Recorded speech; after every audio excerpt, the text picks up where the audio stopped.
नमस्ते दोस्तों। आज हम क्लास 12 फिजिक्स का पहला चैप्टर वैद्युत आवेश एवं वैद्युत क्षेत्र शुरू कर रहे हैं। इस वीडियो में हम वैद्युत आवेश को शुरू से समझेंगे और अंत में आवेश के क्वांटीकरण तक पहुंचेंगे। आगे का टॉपिक नेक्स्ट वीडियो में आएगा, जो बोर्ड एग्जाम के लिए बहुत इंपॉर्टेंट टॉपिक है। ये वीडियो खासकर हिंदी मीडियम स्टूडेंट के लिए है, इसलिए हर लाइन आसान भाषा में समझाई जाएगी। तो चलिए शुरू करते हैं। वैद्युत की आवेश की बेसिक बात। सबसे पहले वैद्युत की क्या है? तो वैद्युत की फिजिक्स की वो शाखा है जिसमें हम आवेशों का अध्ययन करते हैं, या तो स्थिर अवस्था में या फिर गतिशील अवस्था में। मैं यहाँ पर अपने शब्दों में समझा रहा हूँ, आप ये नोट्स हमारे टेलीग्राम चैनल पर प्राप्त कर सकते हैं।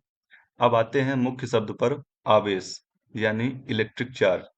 किसी पदार्थ में इलेक्ट्रॉन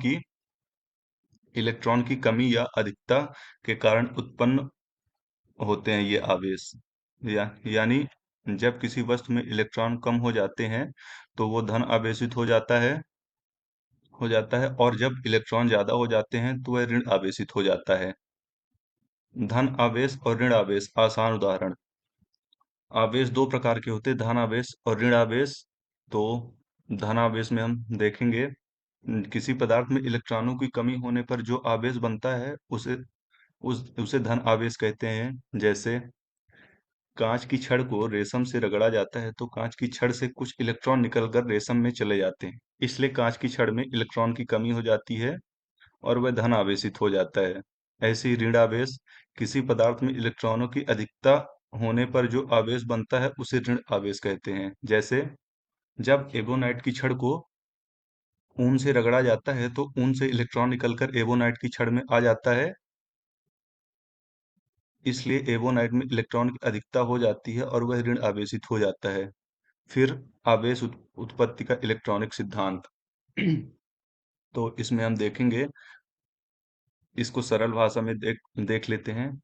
हर पदार्थ से हर पदार्थ परमाणुओं से मिलकर बना होता है। हर परमाणु के केंद्र में नाभिक होता है जिसमें धन आवेशित प्रोटॉन और उदासीन न्यूट्रॉन होते हैं, और नाभिक के चारों ओर ऋणावेशित इलेक्ट्रॉन घूमते हैं। सामान्य सामान्य अवस्था में एक परमाणु में प्रोटॉन की संख्या और इलेक्ट्रॉन की संख्या बराबर होती है, इसलिए पूरा परमाणु विद्युत रूप से उदासीन होता है।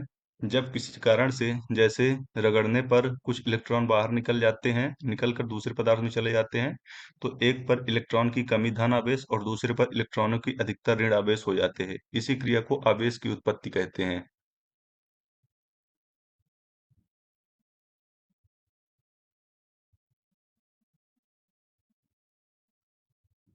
फिर आवेश के महत्वपूर्ण गुण। तो अब हम आवेश के कुछ महत्वपूर्ण गुण देखते हैं जो बोर्ड में सीधे पूछे जा सकते हैं। तो समान सजातीय आवेश एक दूसरे को प्रतिकर्षित करते हैं और असमान या विजातीय आवेश एक दूसरे को आकर्षित करते हैं। वैद्युत आवेश एक अदिश राशि है, यानी इसका परिमाण होता है, दिशा नहीं होती है। कुल वैद्युत आवेश सदैव संरक्षित रहता है, यानी आवेश ना तो उत्पन्न किया जा सकता है और ना ही नष्ट किया जा सकता है। सिर्फ एक शरीर से दूसरे इस शरीर में स्थानांतरित हो सकता है। इन गुणों को आप कॉपी में पॉइंट वाइज नोट वाइज लिख सकते हैं, क्योंकि ये सीधे थ्योरी क्वेश्चन में आते हैं। फिर है मोस्ट इम्पोर्टेंट, आवेश का क्वांटीकरण। तो चलिए शुरू करते हैं। ये आज का सबसे महत्वपूर्ण टॉपिक है। तो शुरू करते हैं। प्रयोगों से ये पाया गया है कि किसी भी वस्तु पर मौजूद कुल आवेश, वैद्युत आवेश, हमेशा एक मूल आवेश के पूर्ण गुणज के रूप में होता है। इस मूल आवेश को हम इलेक्ट्रॉन का आवेश कहते हैं, जिसका मान होता है E equal to 1.6 into 10⁻⁻19 coulomb. इसलिए किसी भी वस्तु पर कुल आवेश Q को लिखते हैं हम। तो Q इक्वल टू Ne, यहाँ N इक्वल टू 1 2 3 4 और E equal to 1.6 into 10⁻⁻90 coulomb. इसका मतलब ये है कि किसी भी वस्तु पर 0.5 E या 1.3 E इलेक्ट्रॉन या जैसे रेंडम आवेश नहीं होते हैं, बल्कि हमेशा E, 2E, 3E, 10E ऐसे पूर्ण गुणज में होता है।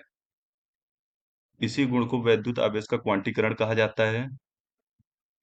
बोर्ड के लिए एक लाइन याद रखना, किसी पिंड पर उपस्थित कुल वैद्युत आवेश हमेशा मूल आवेश E के पूर्ण गुणज के रूप में होता है, अर्थात Q इक्वल टू Ne। अब चलिए एक छोटा सा प्रश्न देखते हैं ताकि कॉन्सेप्ट और क्लियर हो सके। तो प्रश्न है, किसी पिंड में 50 इलेक्ट्रॉन की कमी है, उस पर कुल आवेश की मात्रा और प्रकार बताइए। तो इसमें है n equal to 50, E equal to 1 into 1.6 into 10 to the power minus 19 coulomb. और क्यों इस तो और ये फॉर्मूला आपने आवेश के क्वांटीकरण से देखा ही है, Q equal to N E, जिसमें अब हम इस वैल्यू को इसमें फॉर्मूले में रख देंगे। तो Q equal to 50 into 1.6 into 10 to the power minus 19 coulomb है, और Q इक्वल टू 8.0। तो इसका हम लोग मल्टीप्लाई कर लेंगे, तो Q equal to 8.0 into 10 to the power minus 17 coulomb लगभग। क्योंकि इलेक्ट्रॉन की कमी है इसलिए यह धन आवेश होगा। इस प्रकार के छोटे छोटे प्रश्न एग्जाम में आते हैं, इसलिए क्यों बराबर एन ई का प्रयोग अच्छे से आना चाहिए।